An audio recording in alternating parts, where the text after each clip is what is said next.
เละขนงลงสนาหาเปลจูโบพากรรมสัวสไลชนำทำไม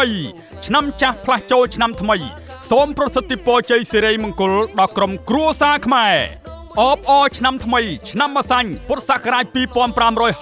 68รัฐบาลราชธานีพนมเปญบานรีบจำกรรมวิธีดออัดทึกอทอมสงกรานต์วัดพนมชนำปีปอนมาภัยปรามกรรมวิธีนี้หนึ่งประรบเทวล้างในรมณียฐานประวัติศาสตร์วัดพนมจำนวนใบไทยเตอในថ្ងៃទី14 15 16 ខែមេសាឆ្នាំ2025សង្ក្រាន្តវត្តភ្នំឆ្នាំ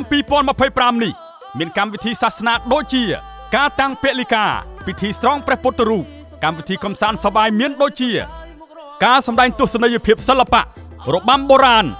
របាំប្រពៃណីមានរបាំត្រុដិចាប៉ីដងវែងល្ខោនយីកេ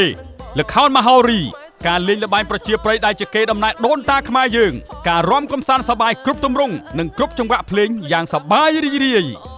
តមួយឆ្នាំមានម្ដងកុំភ្លេចចូលរួមសប្បាយទាំងអស់គ្នា